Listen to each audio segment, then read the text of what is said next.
స్థలంలో ఆసీనుడై ఉన్నవాడా నీకు స్తోత్రములు నాయన. నా తండ్రి మా కొరకు ఈ లోకానికి తండ్రి నాయన సత్య స్వరూపుడిగా దిగి వచ్చినందులకై స్తోత్రాలు చెల్లించుకుంటున్నాం నాయన. మా పాపం మా శాపాల నిమిత్తమై మీరు శాపగ్రాహి అయినందులకై స్తుతి స్తోత్రాలు చెల్లించుకుంటున్నాం తండ్రి. శ్రమలు అనుభవించి నాయన మరణం పొంది పాతి పెట్టబడి తిరిగి నాయన ఆదివారం దినం పునరుత్థానుడై లేచిన విధానాన్ని తలపోసుకుంటూ మీకు స్తోత్రాలు చెల్లించుకుంటున్నాం నాయన. అవును తండ్రి, 7 మాసములు నాయన తండ్రి మమ్మల్ని మీరు ఎక్కల చాటున భద్రపరిచారు. 8వ మాసం నానా మీరు 3వ దినంలోకి మమ్మల్ని ప్రవేశపెట్టిన విధానాన్ని బట్టి స్తోత్రాలు చెల్లించుకుంటున్నాం నాయన. తండ్రి నా జీవితంలో కూడా మీరు చేసిన మేళ్ళన్నిటిని బట్టి వందనాలు స్తోత్రాలు చెల్లించుకుంటున్నాం. ఈ సంవత్సరం అంతా నాయన తండ్రి నన్ను కాచి కాపాడమని వేడుకుంటున్నాం. మరి ముఖ్యంగా నా తండ్రి ఈ దినం ప్రభు ఉదయకాలం జాయిన్ అయిన ప్రతి కుటుంబాన్ని బట్టి ప్రతి బిడ్డను బట్టి వందనాలు స్తోత్రాలు చెల్లించుకుంటున్నానయ్యా. ఉదయకాలం లేచి ప్రభా నీ సన్నిధిలో మొరపెట్టే భాగ్యము మాకందరికి అనుగ్రహించిన విధానాన్ని బట్టి స్తోత్రాలు చెల్లించుకుంటున్నాను దేవా. మరి ముఖ్యంగా నా ప్రభా నీ బిడ్డ నిలవబెట్టి మీరు మాతో మాట్లాడబోతున్నందులకై స్తోత్రాలు చెల్లించుకుంటున్నాం ప్రభా. నీ బిడ్డను సిలువ చాటున మరుగుపరచండి. బావి బ్రదర్ని బట్టి వందనాలయ్యా. శీలా సిస్టర్ని బట్టి ఇచ్చిన ఆత్మీయ బిడ్డలను బట్టి స్తోత్రాలు చెల్లించుకుంటున్నాను తండ్రి. హోమ్ లో ఉన్న చిల్డ్రన్ బట్టి వందనాలు చెల్లించుకుంటున్నానయ్యా. నానా తండ్రి వారిని నాన్న మీరు కాపాడుతూ ఇన్ని దినాలు పోషిస్తూ వచ్చిన విధానాన్ని బట్టి స్తోత్రాలు. బ్రదర్ ను బట్టి నాయన వందనాలు చెల్లించుకుంటున్నానయ్యా. నానా తండ్రి ఆ బిడ్డను మీరు ఆత్మీయంగా నాన్న ఎదుగుదల అనుగ్రహిస్తూ వస్తున్నందులకై స్తోత్రాలు నాయన. దినము నాన్న తండ్రి ఎదుగుటకు మీరే కృప చూపించమని వేడుకుంటున్నాను తండ్రి. యేసయ్యా నాన్న వచ్చిన ప్రియబిడ్డలందరినీ బట్టి వందనాలు చెల్లించుకుంటున్నాను తండ్రి. అయ్యా మీరు చేసిన అనేక మేళ్లను బట్టి వేల స్తుతులు స్తోత్రాలు చెల్లించుకుంటున్నానయ్యా. వాక్యం అందిస్తుండగా ప్రభా మేమందరం కూడా నాయన శ్రద్ధతో నాయన తండ్రి భయంతో వణుకుతూ వింటూ నాన్న ప్రతినిత్యం ప్రభా వినే వాక్యాన్ని ప్రభా మా హృదయాల్లో పదిలపరుచుకుని తండ్రి వాక్యానుసారంగా నాన్న మేము నడుచుకుంటూ నిన్ను ప్రకటించే బిడ్డలుగా మమ్మల్ని ఆయత్తపరుస్తురమ్మని మా ప్రభును ప్రియరక్షకుడైన యేసుక్రీస్తు వారి శ్రేష్టమైన నామంలో ప్రార్థించి ప్రతిమాలి వేడుకొంచున్నాము తండ్రి. Amen amen. Amen amen. Hallelujah. Praise the lord. Thank you so much అమ్మ గారు. స్వరూపణ్య ప్లీజ్. Thank you Johnson. కూడి వచ్చిన పరిశుద్ధులందరికీ దేవుని నామంలో వందనాలండి. ఈ సమయంలో మనకు వాక్యాన్ని అందించడానికి దైవానుచిత్తముగా ఏర్పరచబడినటువంటి బ్రదర్ బాబీ రత్నాకర్ అన్నయ్య గారు మనకు వాక్యాన్ని అందించడానికి సిద్ధంగా ఉన్నారండి. అన్నయ్య గారు అందరికీ సుపరిచితులే. కొత్త వారి కోసం సభా మర్యాద కోసం చిరుపరిచయం. అన్నయ్య గారిని పరిచయం చేయడం గౌరవంగా భావిస్తా ఉన్నాను. బాబీ రత్నాకర్ గారు అద్భుతమైన కృపచేత రక్షింపబడిన ఒక పాత్ర. వేదాంత శాస్త్రము మరియు తత్వశాస్త్రం మేడల వారికి ఆసక్తి. రుచిగల ఫుడ్ మరియు స్నేహితులు అంటే వారికి మక్కువ. ప్రయాణించటము, రచన మరియు కవిత్వము చదువుటయు వారి హాబీలు. శీల మరియు బాబీ గారులకు 3 పిల్లలు, అనేక మంది ఆత్మీయ బిడ్డలు. అందమైన సాగర తీర నగరం విశాఖపట్నం వారి నివాసం. అన్నయ్య గారి కుటుంబాన్ని దేవుడు దీవించిన విధానాన్ని బట్టి దేవునికి వందనాలండి. వెల్కమ్ టు అన్నయ్య గారు. ప్లీజ్ అండి. థ్యాంక్ యూ డాక్టర్ స్వరూప్ గారు. నా మాటలు క్లియర్ గా వినిపిస్తున్నాయండి? Yes daddy please. Thank you అండి. అందరికీ గుడ్ మార్నింగ్ అండి. Praise the lord. యేసుక్రీస్తు ప్రభుని నామములో మీ అందరికీ శుభములు వందనములు తెలియజేసుకొచ్చున్నానండి. కొద్దిగా లేట్ అయింది ఈరోజు, దయచేసి క్షమించండి. మరి వాక్యంలోనికి వెళ్ళక ముందు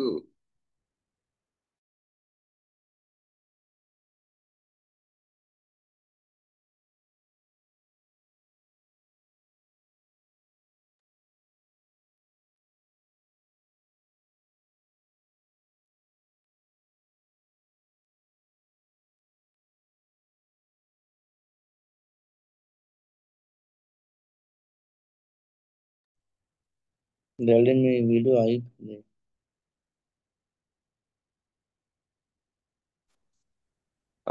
దయచేసి క్షమించండి. ఒక్క నిమిషం, ఒక్క క్షణం అండి. నేను రీకనెక్ట్ అవుతున్నాను. ఇది ల్యాప్టాప్ స్విచ్ ఆఫ్ అయిపోయింది.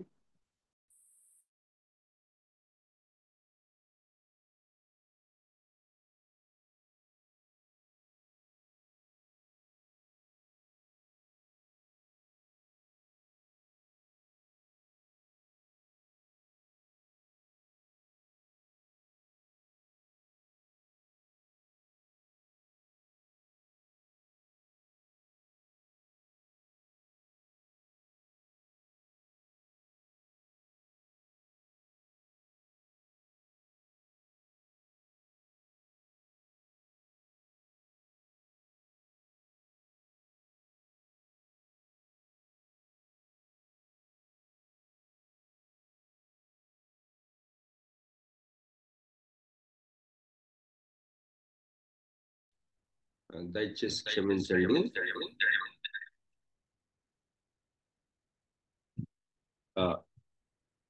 ఇది కరెంట్ ఇష్యూ ఏదో వచ్చింది. ఒకవేళ ల్యాప్టాప్ కానీ ఆగిపోతే ఈసారి నేను ఫోన్లో కూడా కనెక్ట్ అయి ఉన్నాను కనుక ఫోన్లో కంటిన్యూ చేస్తాను. మరి ఈ వాక్యంలోనికి వెళ్ళక ముందు ఒక చిన్న ప్రార్థన రిక్వెస్ట్ అండి. రేమా క్యాథరిన్, నా 3వ కుమార్తె, ఈరోజు బర్త్డే తంది. మరి 6 years నిండి 7వ సంవత్సరంలోనికి దేవుడు ప్రవేశపెట్టారు. మరి కృతజ్ఞతాస్తుతులు చెల్లిస్తా ఉన్నాను. నిన్నటి నుంచి చెప్తానే ఉన్నా దానికి హ్యాపీ బర్త్డే అని. మరి ఈరోజు మీ ప్రేయర్స్లో జ్ఞాపకం చేసుకోవాల్సిందిగా కోరుచున్నాను. తన పేరు రేమా క్యాథరిన్ విరాజిత. రేమా అన్న పేరు ఆశు పెట్టింది. క్యాథరిన్ మా పెద్ద మేనత్త గారు. మరి మా తల్లి తర్వాత ఎంతగానో మమ్మల్ని ఆదరించి ప్రేమించి మాకు తల్లి కంటే ఎక్కువగా చూసుకున్న మేనత్తలు, పెద్ద మేనత్త క్యాథరిన్, చిన్న మేనత్త విరాజిత. వాళ్ళ పేర్లు పెట్టుకున్నాను నా చిన్న పిల్లకి. మరి ఫస్ట్ క్లాస్ చదువుతా ఉంది. స్టాండర్డ్ 1, క్లాస్ 1 టింపనీ స్కూల్లోని. దేవునికి స్తోత్రం కలుగును గాక. మీరు ప్రార్థన చేస్తూ ఉన్నారు, కానీ ప్రత్యేకంగా ఈరోజు జ్ఞాపకం చేసుకోవాలని హృదయపూర్వకంగా మనవి చేస్తూ ఉన్నాను. మరి విశాఖపట్నంలో ఎండలు, వేడి చాలా సాధారణమైన రీతిలో ఉంటా ఉన్నాయి. దయచేసి ప్రార్థనలో జ్ఞాపకం చేసుకోండి. మరి ఎంతోమంది వృద్ధులు, మరి ఆరోగ్యం బాగున్నోళ్ళు, ఇంట్లో ఏసీ లేకపోతే లేని వాళ్ళు ఎంతో సఫర్ అవుతా ఉంటుంటారు. వారి గురించి ప్రార్థన చేద్దాం. ఇది ఆగస్టు నెల. మరి నిజానికి అంతటా వర్షాలు పడుతూ ఉండవలసిన వర్షాకాలం, కానీ ఎక్కడ చూసినా ఎండాకాలమే ఉంటుంది. సో దయచేసి మీరు మీ ప్రార్థనలో జ్ఞాపకం చేసుకోవాల్సిన కోరుచున్నాను. ఈరోజు మరి కొంతకాలం క్రితం, కొన్ని వారాల క్రితం,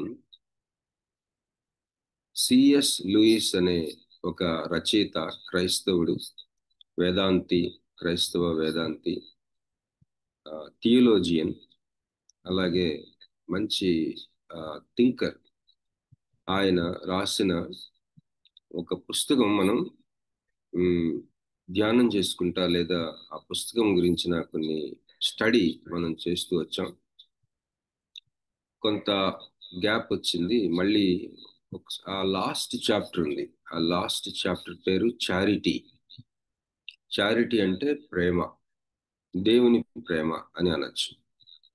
ఎందుకంటే 1 కొరింథీ 13వ అధ్యాయంలో మనము ప్రేమ గురించి చూస్తాం.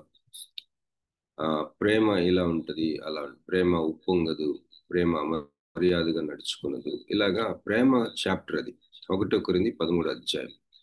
కింగ్ జేమ్స్ వర్షన్ లో ఈ 1 కొరింథీ 13వ అధ్యాయంలో చారిటీ అన్న మాట వాడతాడు, లవ్ అన్న మాట వాడు. చారిటీ ఉప్పొంగదు, చారిటీ అమర్యాదగా ప్రవర్తింపదు, డంబంగా ప్రవర్తింపదు, చారిటీ అన్నిటినీ ఓర్చును. ఇట్లా చారిటీ అన్న మాట మాట్లాడతాడు. సిఎస్ రాసిన పుస్తకం పేరు, మనం స్టడీ చేస్తూ వచ్చిన పుస్తకం పేరు ద 4 Loves, 4 ప్రేమలు అన్న అర్థం వచ్చే ఆ పుస్తకం పేరు. మొదటిది ఆయన అఫెక్షన్ అన్న చాప్టర్. దాంట్లో ఆ పుస్తకంలో 4 అధ్యాయాలు ఉన్నాయి. మీకు గుర్తుండే ఉంటుంది, నిన్న మరి అమ్మగారు రీటా ఐరిన్ గారు, అంటే శుక్రవారం నాడు ఆమె ఒక పుస్తకం గురించి ఎంత ఉల్లాసంతో చెప్తా ఉన్నారు. ఆమె మనకి పంచుకున్న ఆ యొక్క అంశము మీలో ఎవరికైనా జ్ఞాపకం ఉందండి? చెప్పగలరా?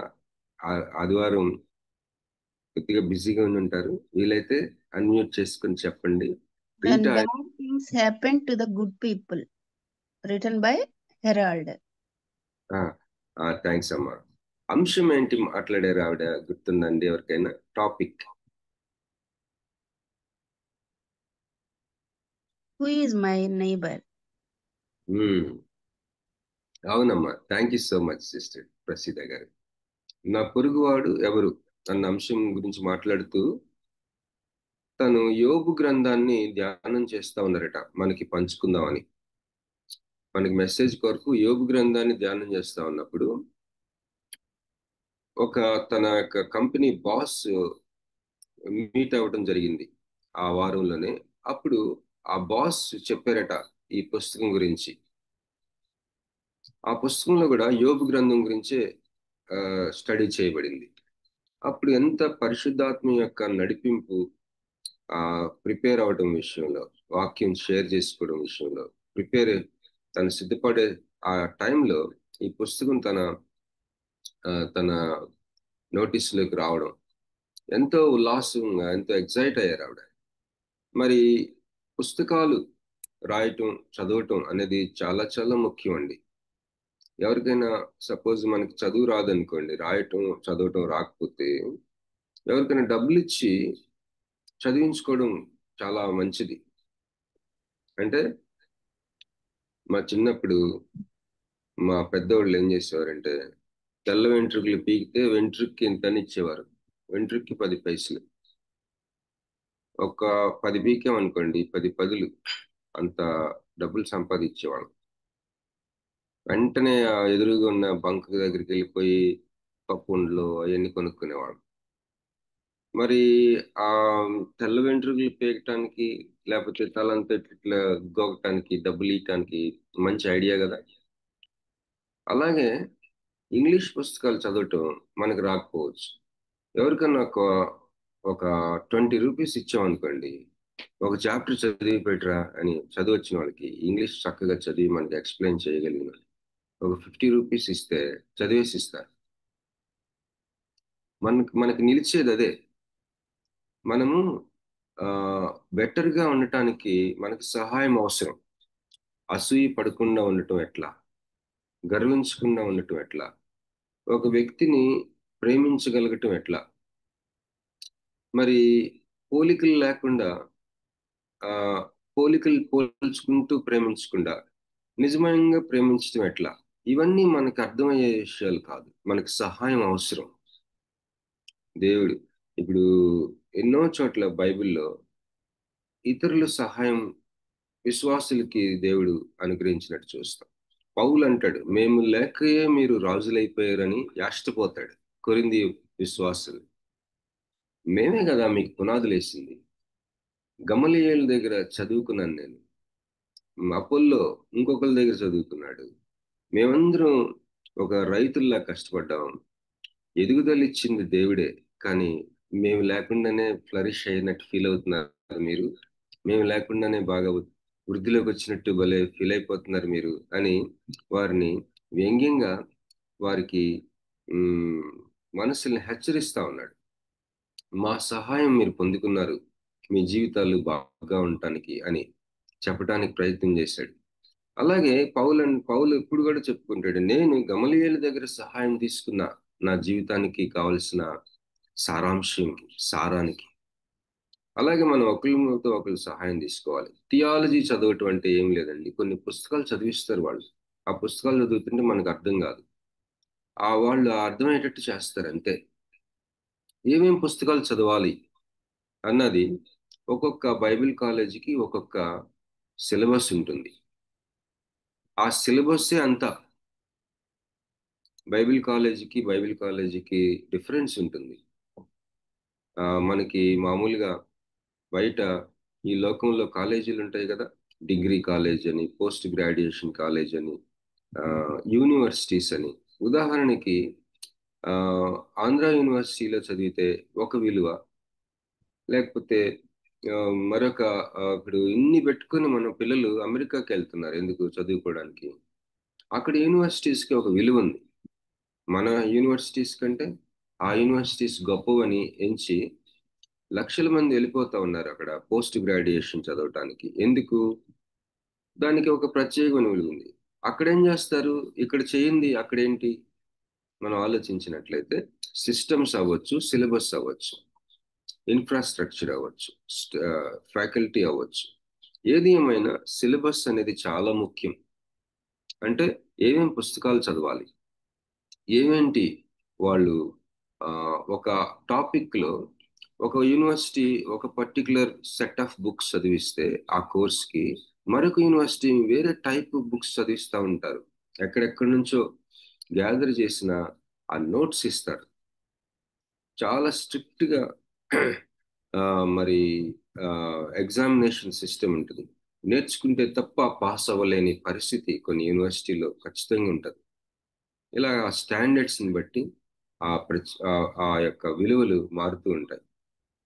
ఇక్కడ నేను చెప్పొచ్చే పాయింట్ ఏంటంటే, మనము ఇతరులు దేవుని చేత పొందుకొని గ్రంథాల్లో పొందుపరిచి ఉంచిన ఆ యొక్క గొప్ప ప్రత్యక్షతలని, గొప్ప దేవుని యొక్క సారాంశాన్ని మనము ఖచ్చితంగా రిసీవ్ చేసుకోవాలి. ఎట్లా గొట్ట చదివి వచ్చినా రాకపోయినా మనం రిసీవ్ చేసుకోవాల్సిందే. ఎట్లా కొట్టా సరే ఒక 50 రూపాయలు ఇచ్చి ఒక అధ్యాయం చదివించుకోండి. ఇంగ్లీష్లో చాలా ఉన్నాయి. మనం ఇంగ్లీష్ లాంగ్వేజ్ని మనం ఎందుకు గౌరవిస్తామంటే, English language is a business language. మనం ధారాళంగా పర్ఫెక్ట్గా మాట్లాడవలసిన అవసరం లేనే లేదు. అర్థమైతే చాలు. మన రక్తంలో మన మాతృభాష ఉంటుంది. కానీ ఇది సెకండ్ లాంగ్వేజ్ మనకి ఇంగ్లీష్. ఎందుకు మనం పట్టించుకుంటున్నాం అంటే, so much of rich literature అంతా బహు ఐశ్వర్యంతో కూడిన గ్రంథాలు ఇంగ్లీష్లో ఉన్నాయి ఇప్పుడు మనకి. ఒకప్పుడు ఇంగ్లీష్లో లేవండి. ఒకప్పుడు లాటిన్ భాషలు ఉండేవి, గ్రీక్ భాషలు ఉండేవి, హెబ్రీ భాషలు ఉండేవి. ఇప్పుడు ఇంగ్లీషు అలాంటి ఒక భాష అయిపోయింది మన తరంలో. అందుకనే మనకి ఇంగ్లీష్ రానప్పుడు ఒక 50 రూపాయలు ఇచ్చి ఒక అధ్యాయం చదివించుకోండి. It's a very good idea. So ముందుకెళ్తానండి. ఈరోజు మరి ఈ యొక్క సిఎస్ లూయిస్ బుక్, ఆ బుక్లో ఇంతవరకు మనం ఆ బుక్ పేరు 4 ప్రేమలు కదా.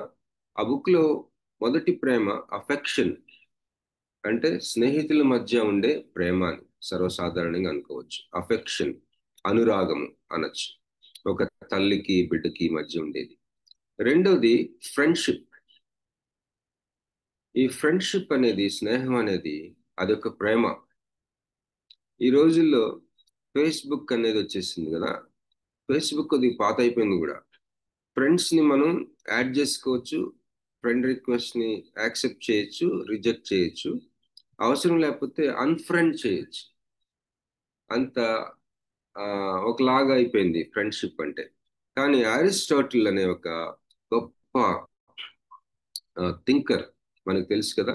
మన యొక్క ఫిలసాఫికల్ వరల్డ్లో మొట్టమొదటి ఆర్జుడు ఫిలాసఫీకి సోక్రటీస్. ఈ సోక్రటీస్ యొక్క శిష్యుడు ప్లేటో. ఈ ప్లేటో యొక్క శిష్యుడు అరిస్టాటిల్. అరిస్టాటిల్ యొక్క శిష్యుడు అలెగ్జాండర్ ద గ్రేట్.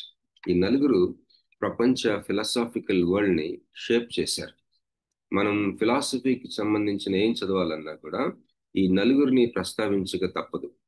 ఈ అరిస్టాటిల్ అనేవాడు ఏం చేశాడంటే, ఆ గొప్ప వ్యక్తి స్నేహం గురించి రాశాడు. 3 రకాలైన ఫ్రెండ్షిప్స్. ఒకటి మ్యూచువల్ బెనిఫిట్, లేదా ఫస్ట్ది ఏమిటంటే జస్ట్ ఫర్ ప్లెజర్. స్నేహితులు జస్ట్ సరదాగా గడపడానికి friendship, just for pleasure friendship, అది మొదటి రకం. రెండోది మ్యూచువల్ బెనిఫిట్. నీకేంటి నాకేంటి, నేను నా స్నేహాలు చాలా ఇలాగే ఉండటం అనేది నా జీవితాన్ని పరిశీలించుకున్నప్పుడు నాకు అర్థమైంది. నేను ఒక మ్యూచువల్ ఫ్రెండ్షిప్ తోనే ఉన్నాను చాలా స్నేహాల విషయంలో అనిపించింది. నేను ఒప్పించబడ్డాను. మూడోది నిజమైన స్నేహం ఏం చేస్తుందంటే, ఆ నాకు ఒక ఫ్రెండ్ ఉన్నాడు అనుకోండి, ఆ ఫ్రెండ్ యొక్క బహు ఉన్నతమైన మేలు కోరుకొని ఆ మేలు కొరకై త్యాగపూరితంగా ప్రయాసపడటం. మరొకసారి చెప్తాను. To seek the ultimate good of the friend and to strive for that good of that friend సాక్రిఫిషియల్లీ.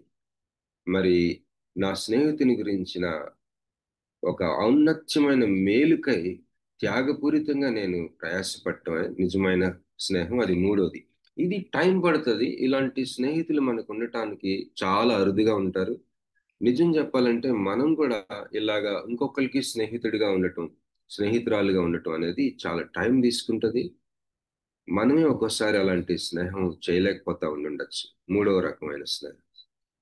అందుకే యేసు ప్రభు వారు అన్నారు, నేను నిజమైన స్నేహితుడిని అని చెప్పాడు. ఎందుకంటే త్యాగం చేశాడు. మన మన యొక్క అల్టిమేట్ మేలు, అత్యున్నతమైన మేలు కోరుకొని ఆయన మనల్ని మనల్ని మనతో సహవాసం చేస్తా ఉన్నాడు ఆయన. నిజమైన స్నేహితుడు అని చెప్పి బైబిల్ సెలవిస్తా ఉంది యేసు ప్రభు గురించి. సో ఫ్రెండ్షిప్ లవ్ గురించి సిఎస్ లూయిస్ మూడవ ప్రేమగా దాన్ని స్టడీ చేశాడు, ట్రీట్ చేశాడు. స్నేహం అంటే ఏంటి అన్నది ఆ చాప్టర్లో. నాలుగోది రెండోది చెప్పాను కదా. మొదటిది అఫెక్షన్, అనురాగం. రెండోది స్నేహం. మూడోది ఈరోస్. ఈ ఈరోస్ అన్నది డిక్షనరీలో మామూలుగా మనకి బయట దొరికే అర్థంతో తను ట్రీట్ చేయలేదు, తను రాయలేదు. దేవుని యొక్క పరిశుద్ధ గ్రంథం నుంచి, అలాగే థియలాజికల్ మీనింగ్ అంటే బైబిల్ తాలూకా దేవుని యొక్క దేవునికి సంబంధించిన శాస్త్రమునికి సంబంధించిన ఒక అర్థం ఈరోస్. ఆ అర్థాన్ని తీసుకొని ఆ మాటకి ఒక నిజమైన ప్రేమికుల మధ్య ఉండే ప్రేమ ఈరోస్, లేదా భార్యాభర్తల మధ్య నిజంగా ఉండవలసిన ఆ ప్రేమికుల మధ్య ఉండే ప్రేమ, ఆ ప్రేమ దాని గురించి రాశాడు ఈరోస్. ఒకసారి మ్యారేజ్ అయిన తర్వాత లవర్స్ అన్న సంగతి మర్చిపోతాం. అసలు భార్యాభర్తలే లవర్స్, మరొకళ్ళు కాదు. అసలు లవర్స్ అయిన వాళ్ళు భార్యాభర్తలు అయిపోవాలా. భార్యాభర్తలు అయిన తర్వాత లవర్స్ వాళ్ళ సంగతి మర్చిపోయి ఒకలాంటి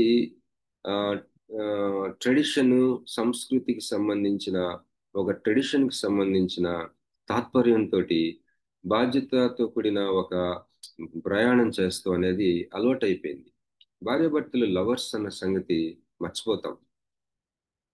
ఈరోజు మొదటి వారం కదా, చాలా సహవాసాల్లో, సంఘాల్లో మనం కమ్యూనియన్ తీసుకోబోతున్నాం. ఈ కమ్యూనియన్ తీసుకుపోయేటప్పుడు దేవుని వాక్యం చదువుతారు కదా చాలా సంఘాల్లో. ఏమని చదువుతారు? ఇది క్రీస్తు శరీరం అని వివేచింపక తిని త్రాగువాడు అని ఉంటది. మీ మీదకి దేవుని యొక్క ఉగ్రతని, దేవుని తీర్పు మీ మీదకి రావచ్చు. మరి ఇది వివేచింపక, దేవుని శరీరము, ఇది యేసయ్య రక్తము, యేసయ్య శరీరం అని మీరు వివేచింపక దీనిని తిని త్రాగువాడు అని ఉండి అక్కడ, ఇందువలననే మీలో కొందరు బలహీనులై ఉన్నారు, కొందరు నిద్రించుచున్నారు. ఈ యొక్క సారాంశం అంతా మొట్టమొదటిగా ఇది అప్లై అయ్యేది భార్యాభర్తలకి మాత్రమే ఇది అప్లై అవుతుంది. ఫస్ట్ నీ ఇంట్లో నీకు, నీ భార్యకి అప్లై అవుతుంది. నువ్వు చర్చికి బయలుదేరినప్పుడు నీవు నీ భార్య, లేదా నీవు నీ భర్తకి ఈ అధ్యాయం, ఈ టాపిక్ అప్లై అవుతుంది. ఆ రొట్టె ద్రాక్షరసం తీసుకున్నప్పుడు నీ భార్యేనా, నీ భర్త ఇంకా నీ భర్తేనా? ఇది తీర్పు. ఇది ఎప్పుడు మీరు వినుండరు బహుశా. అంటే మీలో కొంతమంది వినుంటారు, కొంతమంది వినుండకపోవచ్చు. It applies to you first as a couple, as a covenant. ఎందుకంటే కాంట్రాక్ట్ కాదు, కవనెంట్. ఇది మనం వినుంటాం కదా. కాంట్రాక్ట్ కి కవనెంట్ కి డిఫరెన్స్ ఏంటంటే, భార్యాభర్తల మధ్య కాంట్రాక్ట్, వివాహం అనేది కాంట్రాక్ట్ కాదు, వివాహం అనేది ఒక నిబంధన అని మనం వింటాం కదా. నిబంధనలో దేవుడు ఇన్వాల్వ్మెంట్ ఉంటుంది. It's a triangular relationship. నిబంధన, భార్యాభర్తల మధ్య ఉన్న నిబంధన, అది ముగ్గురు, నీవు నీ భార్య, లేదా నీవు నీ భర్త, దేవుడు. ఈ ముగ్గురుతో కూడిన నిబంధన అది. కాంట్రాక్ట్ అంటే మీ ఇద్దరే, భార్యాభర్తలు అంతే. సో ఈ యొక్క కమ్యూనియన్ ఈరోజు ప్రభు బల్లకి వెళ్తున్నప్పుడు, నీ భార్య ఇంకా నీ భార్యేనా? అసలు మీరిద్దరు భార్యాభర్తలేనా? ఇది కదా ప్రశ్న. భార్యాభర్తలు కానప్పుడు పిల్లలు ఎలా ఉంటారు? ఇక్కడ వైజాగ్ లో ఒక పరిచర్య ఉంది, నపుంసకుల మధ్య పరిచర్య.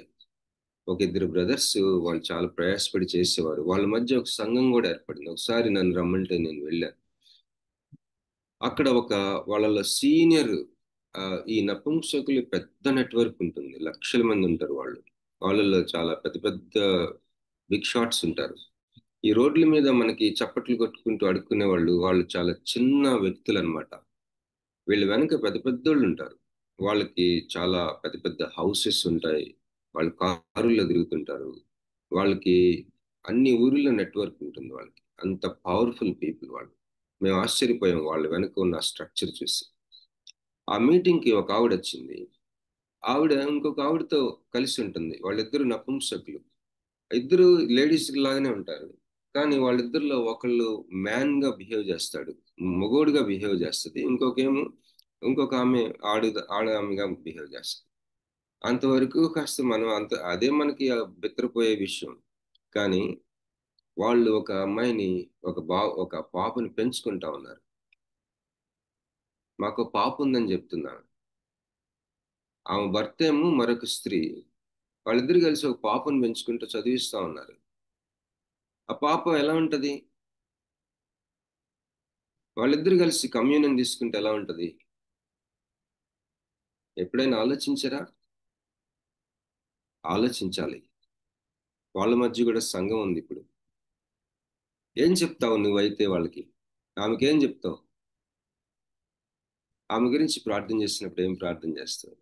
ఉదాహరణకి ఆమె పేరు, ఆ, ఏదన్నా పేరు పెడదాం, ఎలిజబెత్ అనుకుందాం, జస్ట్ ఎగ్జాంపుల్. ఆమె భర్త స్త్రీయే. ఆమెకి ఇంకో పేరు ఇద్దాం. ఏం పేరు ఇద్దాం? ఏదో కుమారియో ఏదో జనరల్ పేరు ఇద్దాం, కుమారి. కానీ కుమార్ మార్చుకున్నాడు అనుకుందాం. కుమార్ కానీ ఆమె స్త్రీయే. అప్లికేషన్ ఫామ్ లో వాళ్ళ పాపకి ఎలిజబెత్ మదరు, కుమార్ ఏమో ఫాదరు. కుమార్ని చూస్తే అప్లికేషన్ రాసే ఆఫీసర్ గారు ఆమె స్త్రీ. నేను ఒకసారి 2006లో ఒక సంవత్సరం హెచ్ఎస్బిసి కంపెనీలో పనిచేశాను. మేమేంటంటే ఈ అమెరికాలో క్రెడిట్ కార్డ్స్ వాడి షాపుల్లో డబ్బులు కట్టరు. వాళ్ళకి కాల్స్ చేసి మేము ఆన్ ది స్పాట్ డబ్బులు కలెక్ట్ చేయాలి. రిటైల్ సర్వీస్ కలెక్షన్ అన్నమాట మా డిపార్ట్మెంట్. అది కలెక్ట్ చేసే ఉద్యోగం నేను చేశాను. వాళ్ళకి కాల్స్ చేయాలి, మేము అమెరికాలో ఉండే వాళ్ళకి కాల్స్ చేసి. మాకు ట్రైనింగ్ ఇచ్చేటప్పుడు అమెరికాలో కొంతమంది మగోళ్లే కానీ వాళ్ళ పేరు మేరీ అని ఉంటుంది, జాగ్రత్త. మీరు మేరీ అనే కస్టమర్ డేటా మీ స్క్రీన్ మీద రాగానే అవతల వాయిస్ మెయిల్ వాయిస్ ఉంటుంది. మీరు ఆశ్చర్యపోవద్దు, మీరేమి హేళనగా నవ్వకూడదు, అలా కంటిన్యూ చేసేయాలి మాట్లాడటం. వాళ్ళంతే అక్కడ, వాళ్ళకి అది లీగల్ అని. అలాంటి వాళ్ళు నేను మాట్లాడేవాడిని. పేరు మేరీ అని వస్తుంది, వాయిస్ మెయిల్ ఉంటుంది. ఎస్ ఐఎమ్ మేరీ అంటాడు వాడు. My husband is not at home అంటాడు వాడు. వాళ్ళకి పిల్లలు ఉంటారు. వాళ్ళిద్దరు కలిసి చర్చిలో కమ్యూనియన్ తీసుకోవడానికి వచ్చారనుకోండి, ఎలా ఉంటది? వాళ్ళు పెంచుకుంటున్న పిల్లలకి ఎలా ఉంటది? ఎప్పుడైనా ఆలోచించారా? యోవేలు గ్రంథంకి వెళ్దాం. 6:5 అయింది. నేను కొద్దిగా టైంకి ఫినిష్ చేస్తానండి. సారీ, యోవేలు కాదు, మలాకీ గ్రంథం అండి. మలాకీ గ్రంథంలో కొన్ని వచనాలు మీకు నేను చదివి వినిపిస్తాను. మలాకీ గ్రంథం 2వ అధ్యాయం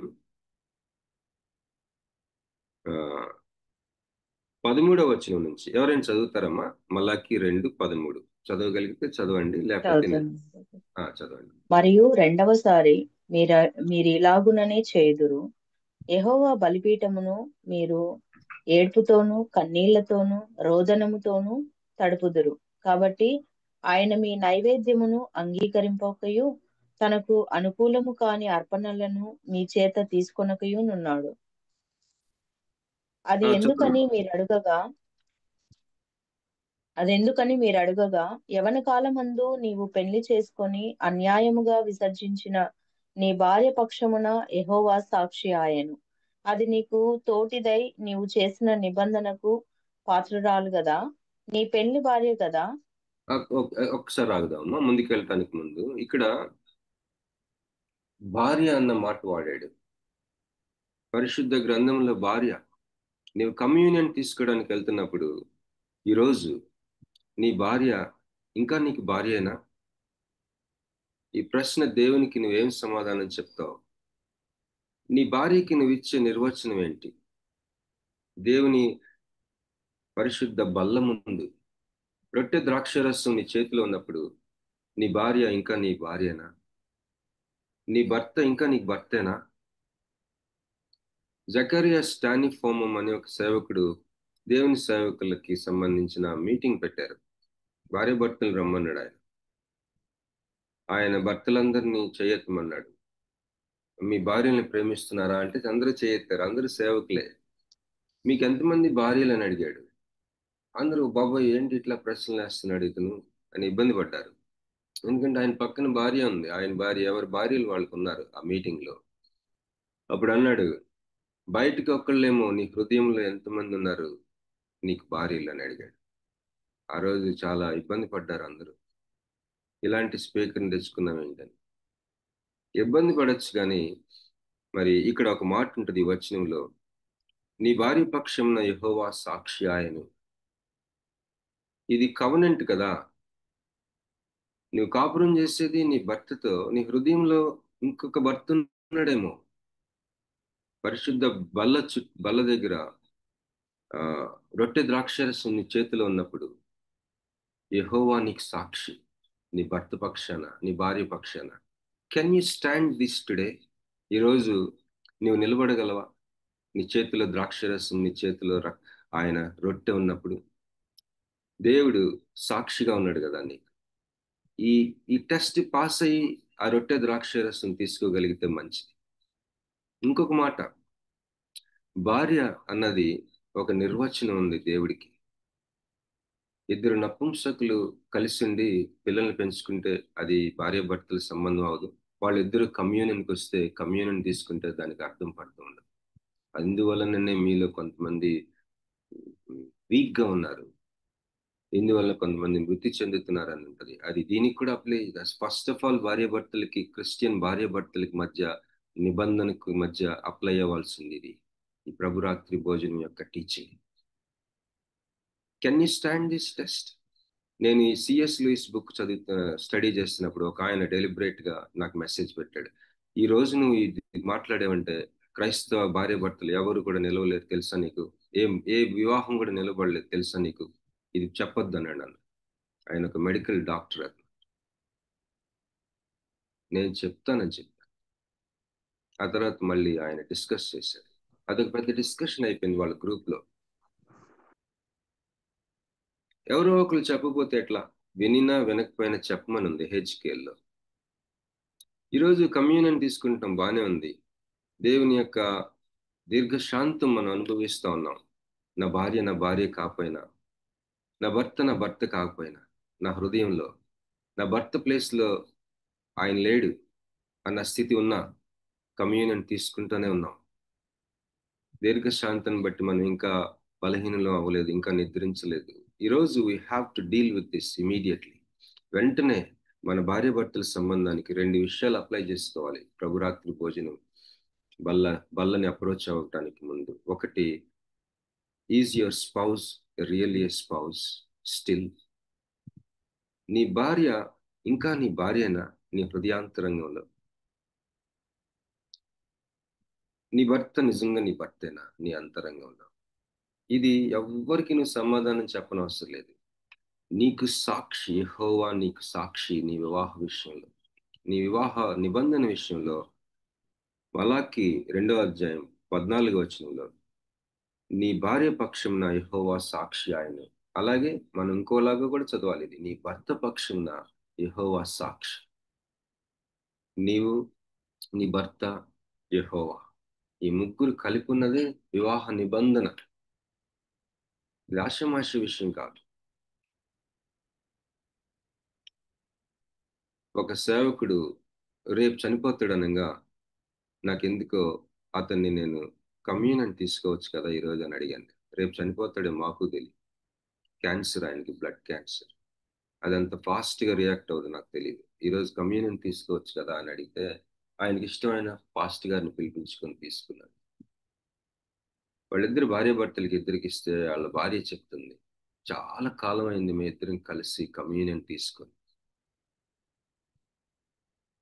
లుక్ ఎట్ దట్ రిలేషన్షిప్. ఇద్దరు సేవలోనే ఉన్నారు. మళ్ళీ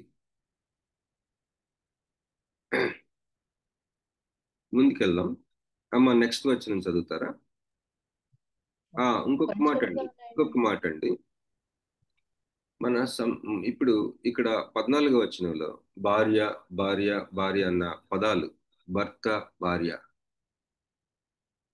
నిబంధన, వివాహంలో నిబంధన ఎవరి మధ్య అండి?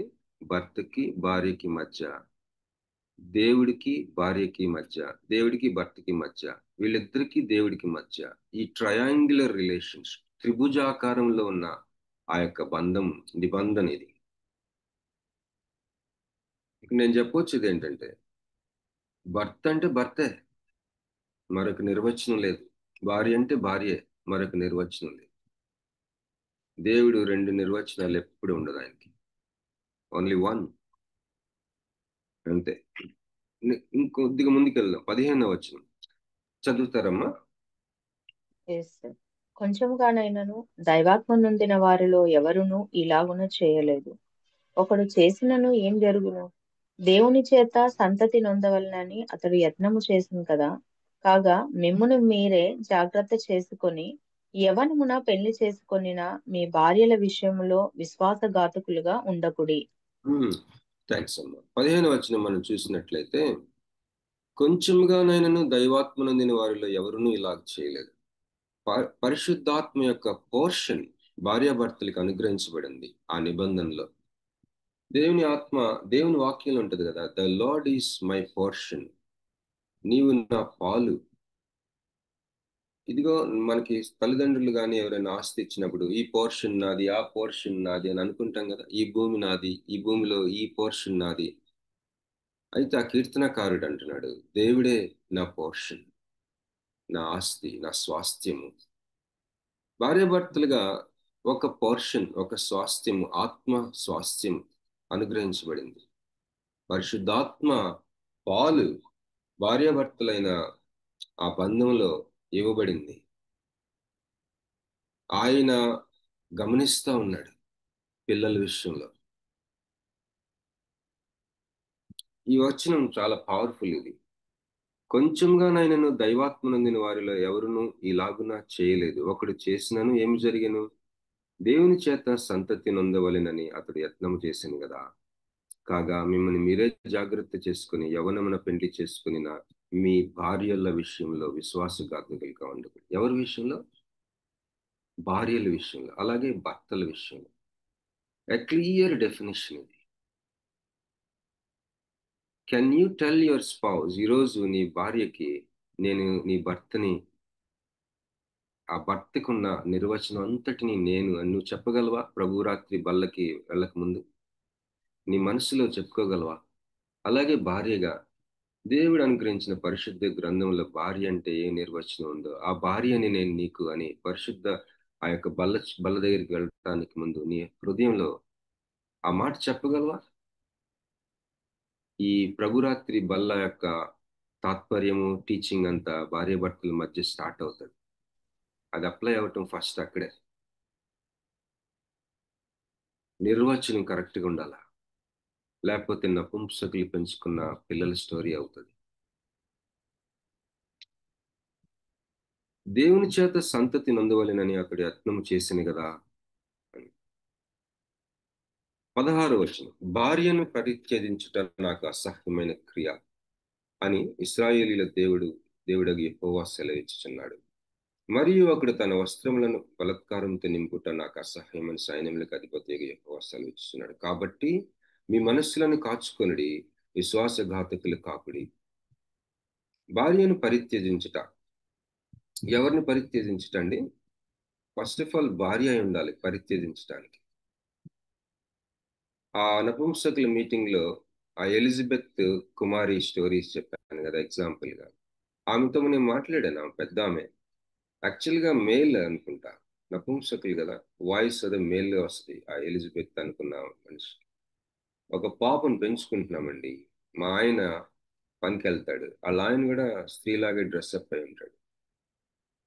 కొంచెం కన్ఫ్యూజ్ అయిపోయింది నేను ఆ రోజు, ఏంటి ఇదంతా. వాళ్ళిద్దరు కమ్యూనియన్కి వస్తే ఎలా ఉంటది? ఎలిజబెత్ కుమారిని పరిత్యజిస్తే ఎలా ఉంటది? అసలు ఇదంతా జరిగే పనిలేనా? ఇదే నా నిర్వచనం ఈ మలాకి గ్రంథం 2వ అధ్యాయంలో. Do you is this what we read? What can we apply to that Elizabeth Kumari story? ఇలాంటి చాలా ఉన్నారు. మరి మనకి కొంతకాలం క్రితం ఒక సహోదరి బెంగళూరు నుంచి మెసేజ్ చెప్తా ఉండేవారు. ఆవిడ తనతో మాట్లాడుతున్నప్పుడు నాకు కొద్దిగా అలర్ట్ అయ్యింది. అందుకే నేను మరి ఆమెకి అవకాశం ఇవ్వలేకపోయాం మనం. ఆమె అభిప్రాయం ఎలా ఉందంటే, సంఘంలోకి ఇలాంటి వాళ్ళని రానియాలి అని అనుకుంటున్నారు ఆవిడ.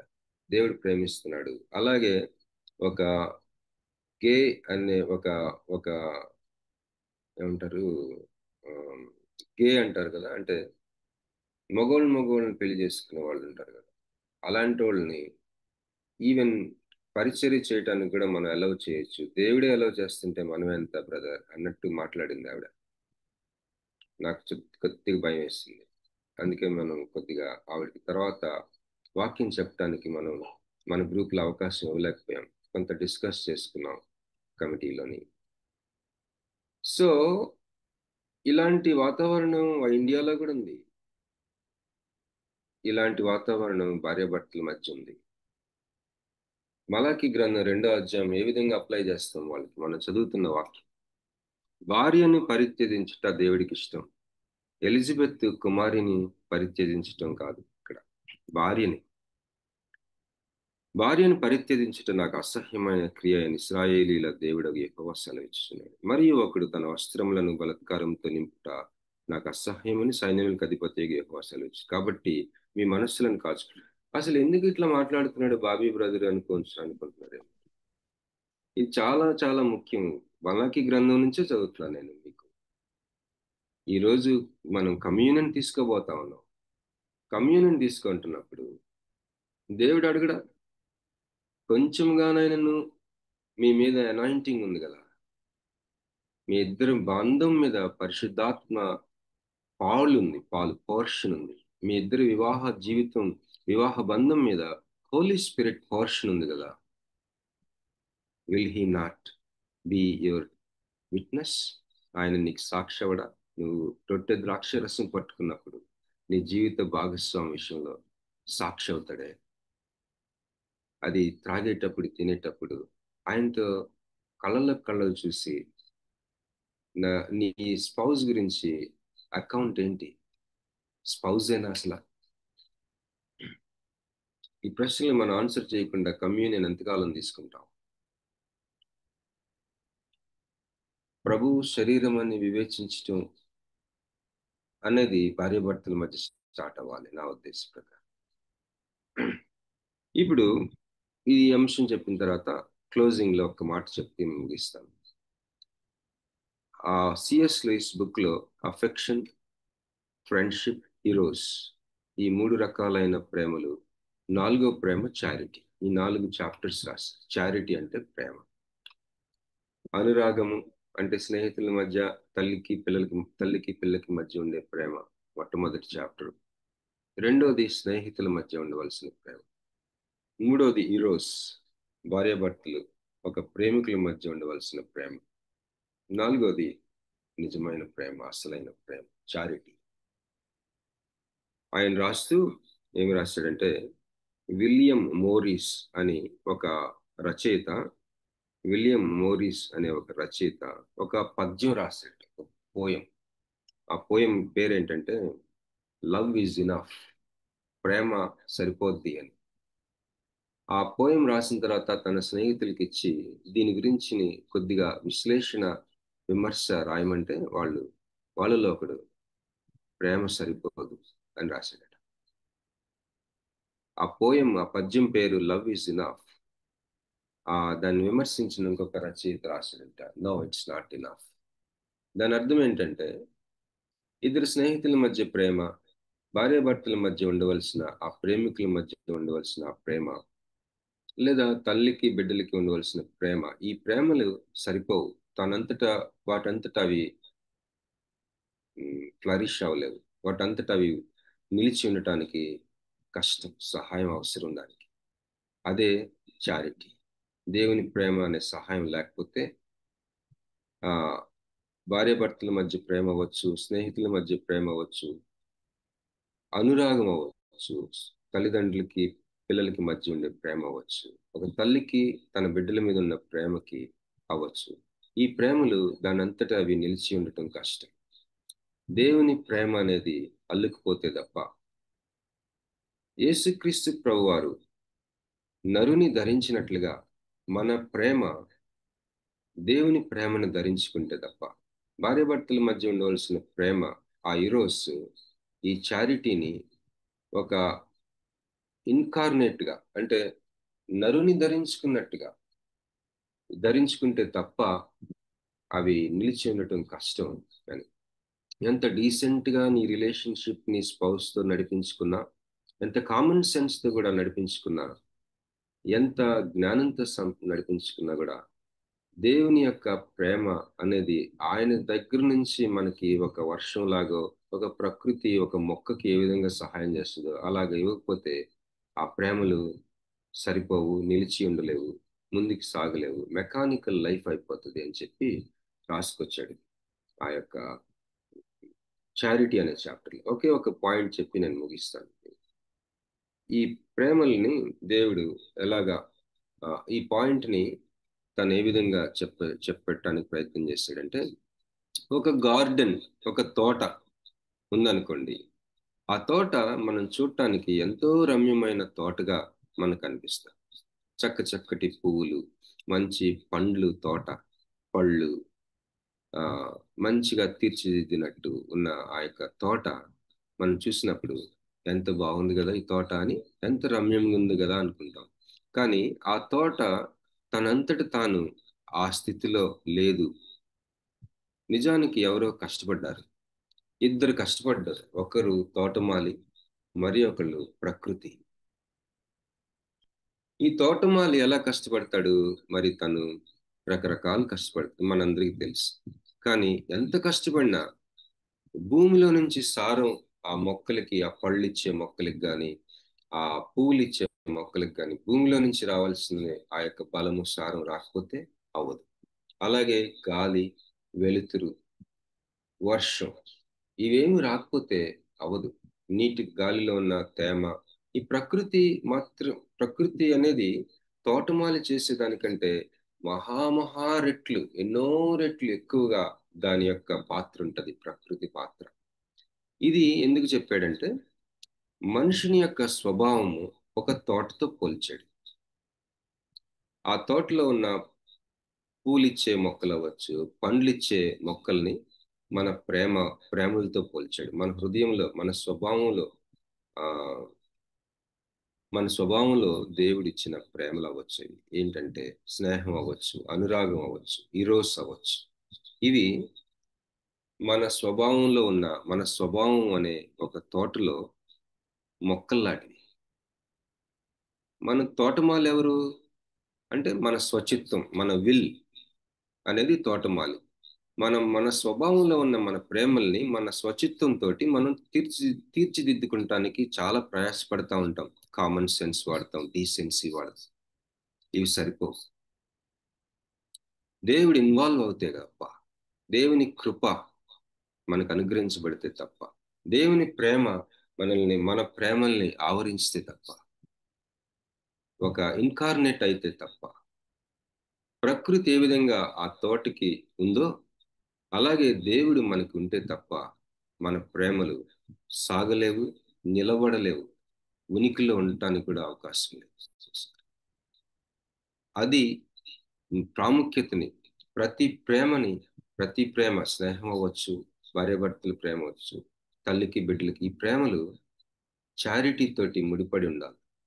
చారిటీని యేసు ప్రభువు నరుని ధరించుకున్నట్టు మన ప్రేమలు దేవుని ప్రేమను ధరించుకుంటే తప్ప అది కష్టం అని చెప్పేసి రాస్తాడు లాస్ట్ చాప్టర్ చారిటీ. ఇంకా కొన్ని విషయాల తర్వాత దేవుని చిత్తం అయితే నెక్స్ట్ సెషన్ లో పంచుకుంటాను. థ్యాంక్ యూ సో మచ్ అండి. God bless you all and have a wonderful Sunday today. Over to Johnson please. Thank you brother.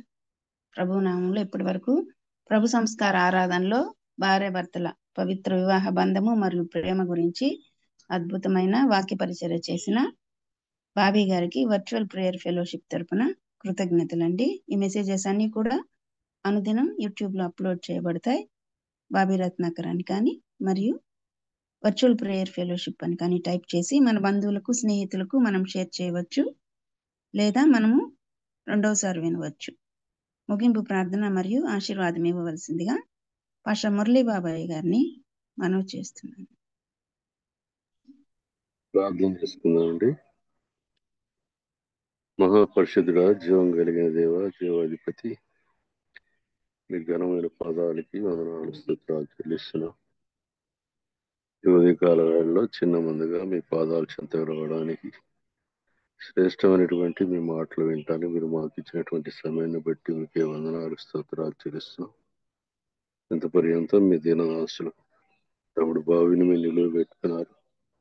ఆయన ద్వారా ప్రేమలోని కొన్ని విషయాలను మీరు మాకు బోధించిన విధానాన్ని బట్టి మీకే వందనాలు స్తోత్రాలు చెల్లిస్తున్నాం.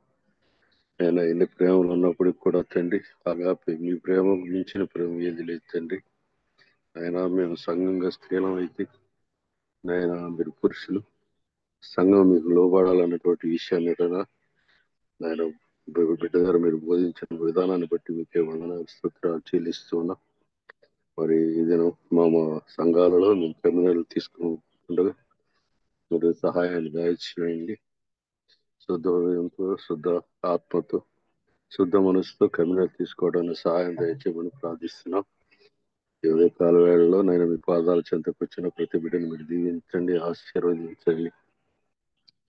వారి కుటుంబాల్లో దాచిన మేలు వరకు అనుగ్రహించమని ప్రార్థిస్తున్నాం. మరి ఈ దినం జన్మదినం జరుపుకున్నటువంటి బిడ్డలను బట్టి కూడా మీ పాస్ సన్నిధికి వస్తున్నాం. ఆశీర్వదించండి, కాపాడండి, కరుణించండి ఆయన. అలాగే ఉద్యోగ ప్రయత్నాలు చేస్తున్నటువంటి బిడ్డలను కూడా ఆశీర్వదించండి. వారికి ఉద్యోగాలు దయచేయమని ప్రార్థిస్తున్నాం. అలాగే అనారోగ్యంతో ఉన్న బిడ్డలను కూడా మీ చేతులకు అప్పగిస్తూ ఉండగానైనా మీ కౌగిల్లో భద్రపరచండి నాయన. ఆరోగ్యమును దయచేయమని ప్రార్థిస్తున్నాము నాయన. అలాగే నాయన ఈ జూమ్ కుడిక ఏర్పాటు చేసినటువంటి బాబీ తమ్ముడు బట్టి సన్నిధికి వస్తున్నాను. ఆయన బాబుకి సహకరిస్తున్నటువంటి బిడ్డల పుస్తకమును బట్టి, జాన్సన్ను బట్టి, తమ్ముడు స్వరూపును బట్టి, అలాగే జాన్సన్ బట్టి, అలాగే తేజాన్ని బట్టి కూడా మీ పాస్ సన్నిధికి వస్తున్నాను. కోర్ కమిటీని బట్టి కూడా మీ పాస్ సన్నిధికి వస్తున్నాను. అనేక మంది గొప్ప గొప్ప సేవకుల ద్వారా ఎత్తబడుతున్నటువంటి వాక్యాలు అన్ని కూడా మా జీవితంలో ప్రతిదినం వాటిని అన్వయించుకొని ప్రతినిత్యం మీ వాక్యాన్ని అనుసరిస్తూ నడిచే భాగ్యం కలిగించమని ప్రార్థిస్తున్నాం నాయన. అలాగే దినంనైనా మీ పునరుద్ధరణ దినంలో మేము పార్టిసిపేట్ చేయడానికి మందిరానికి వెళ్తూ ఉండగా సహాయం దయచేయండి. అక్కడ వెత్తబడుతున్నటువంటి వాక్యం కూడా జాగ్రత్తగా నిశ్చయంగా పరిశీలించి నేను వాక్యంలో ఉన్నటువంటి మనల్ని గ్రహించి అలాగే జీవించడానికి కూడా సహాయం దయచేయమని, చేరుకున్న ప్రతి బిడ్డను జీవించమని, ఒకరు శిలువలో తన ప్రాణాన్ని బలిగిపెట్టిన మా ప్రభువును, మీ ప్రియ కుమారుడు, లోకరక్షకుడు, మా ప్రాణం విమోచకుడు యేసుక్రీస్తు అతి శ్రేష్టమని అడిగి వేడుకుని ప్రార్థిస్తున్నాను తండ్రి. పరలోకమందున్న మా తండ్రి, నీ నామం పరిశుద్ధ పరచబడునుగా, నీ రాజ్యం వచ్చునుగా, నీ చిత్తం పరలోకమందు నెరవేర్చినట్లు భూమి అందరూ నెరవేరును గాక. మనగిన ఆహారం మాకు దయచేయండి. వాళ్ళ అపరాధం చేసిన వారిని క్షమించిన ప్రకారం అపరాధము క్షమించండి. మమ్మల్ని శోధనలను దుష్టుని తప్పించండి. రాజ్యం, శక్తి, నిర్మాణ నిరంతరం మీరే ఉన్నారు తండ్రి. ఆమేన్. తండ్రి దేవుని ప్రేమ, కుమారుడైన యేసుక్రీస్తు వారి కృప, ఆదరణ కట్టైన పరిశుద్ధాత్మ సహవాసం ఈ కూడికలో పార్టిసిపేట్ చేసిన ప్రతి బిడ్డకును సకల పరిశుద్ధులకు సదాకాలము నడిపించును గాక. ఆమేన్. ఆమేన్.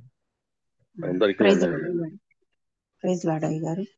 ముగింపు ప్రార్థన మరియు ఆశీర్వదించిన పాస్టర్ మురళీ బాబు గారికి, అదే విధంగా వాక్య పరిచయం చేసిన బాబీ గారికి, టెక్నికల్ సపోర్ట్ ఇచ్చిన యోహన్ బిడ్డ జాన్సన్ కు, కోర్ కమిటీ మెంబర్స్ కు మరియు కూడి వచ్చిన విశ్వాసులైన పరిశుద్ధులందరికీ వర్చువల్ ప్రేయర్ ఫెలోషిప్ తరపున కృతజ్ఞతలండి. ప్రభు చిత్తమైతే రేపటి దినాన తిరిగి కలుసుకుందాం.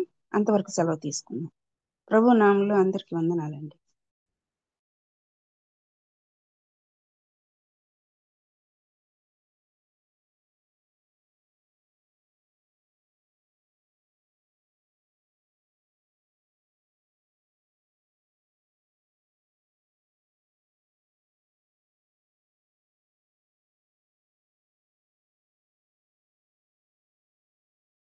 జాన్సన్